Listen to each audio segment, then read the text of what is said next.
Rome was born with blood on its hands, not in war, not in defense, but in cold, deliberate murder. Before Rome had laws, before it had gods carved in stone, before it had armies or glory, it had a brother standing over another brother's body.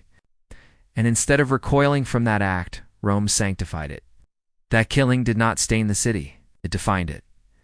What kind of civilization begins this way and calls it destiny? Before we go any further, understand this. This is not the Rome of textbooks, not the Rome of statues and speeches. This is the Rome that learned early that fear works better than mercy. If you believe history is not just dates and names, but the hidden systems that shaped human suffering and power, then stay with me. Subscribe to Winds of Thought. This channel exists to uncover the stories civilizations tried to bury, not to celebrate them. If you're ready to hear what Rome never wanted remembered, let's continue. Because from the very first breath of the city, violence was not a crime. It was a foundation. Rome was not born in a moment of hope. It was born in blood. Before the marble temples, before the legions, before the laws that claimed order, there was murder. And Rome did not flinch from it. Rome embraced it. The question is not whether Rome began violently. The question is why that violence became sacred. Because from the very first breath of the city, killing was not a crime, it was a foundation. The story Rome told about itself was beautiful. Two brothers, a divine father, destiny rising from the dirt. But myths are not created to tell the truth. They're created to make the truth bearable. Romulus and Remus were raised on survival. It's not mercy. Abandoned. Exposed. Left to die. Their lives began as disposable. That mattered. Because when one brother killed the other, Rome did not recoil. It celebrated. Romulus murdered Remus for crossing a line. It's not a wall, a boundary, a symbolic claim of ownership. And that act became holy. The first law of Rome was not justice. It was dominance. The message was clear from the beginning. The city would survive by destroying those who challenged it, even if they shared the same blood, and this was only the beginning. Rome's earliest society did not grow naturally. It was engineered, mostly by men who understood one thing above all else. Fear creates obedience. The early Roman population was almost entirely male. Soldiers, runaways, exiles, men without families, without lineage, without future. So Rome did what Rome would do for centuries. It took what it needed. The abduction of the Sabine women was not a misunderstanding. It was policy. A mass seizure disguised as celebration. Families invited, trust extended, and violence executed with precision. Women were dragged from their families, not killed, not tortured publicly, something more calculated. They were absorbed, reassigned, rebranded as wives. Rome did not see this as cruelty. It saw it as necessity. From the very beginning, women were not partners in Rome's creation. They were resources. Their bodies secured bloodlines. Their obedience stabilized households. Their silence ensured continuity, and Rome sanctified this arrangement through ritual. Early Roman religion was not gentle. It was transactional. Gods demanded obedience. Rituals enforced submission. Fear was woven into belief. Sacrifice was not symbolic. It was literal. Animals. Sometimes humans. Blood spilled to prove loyalty. To prove compliance. To prove Rome was willing to pay any price to survive. Religion was not comfort. It was control. The family mirrored the state. The father ruled absolutely. His word was law. He could punish. He could exile. He could kill. This power was not hidden. It was celebrated. A Roman household was a miniature dictatorship, and the city was simply thousands of these stacked together.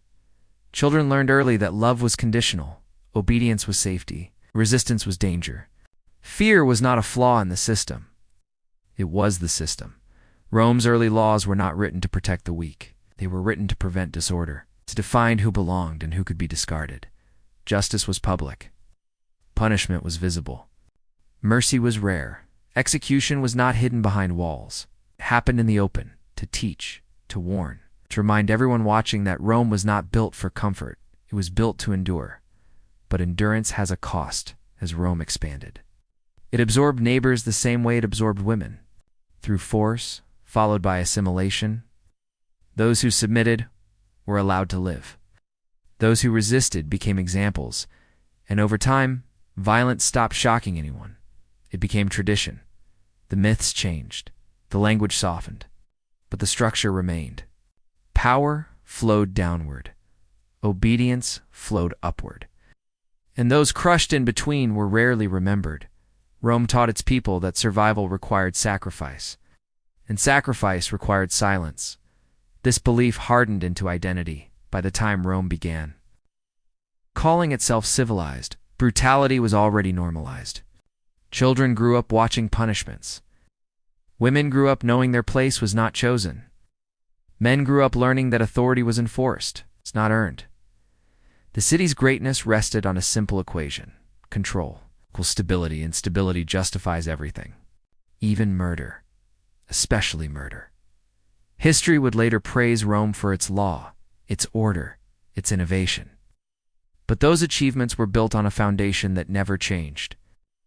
The belief that power must be feared to be respected. That belief shaped every institution that followed: the republic, the empire, the army, the household.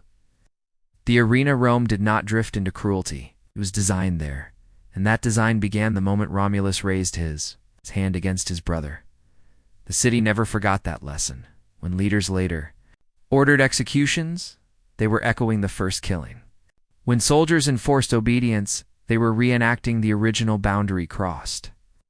When women were silenced, it was the same logic that dragged the Sabines into Rome.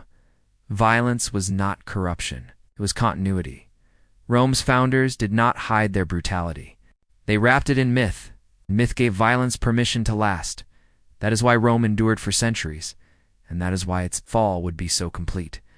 Because a system built on fear can expand, it can dominate. It can impress the world, but it can never heal. Rome taught generations that killing could be sacred, that obedience mattered more than justice.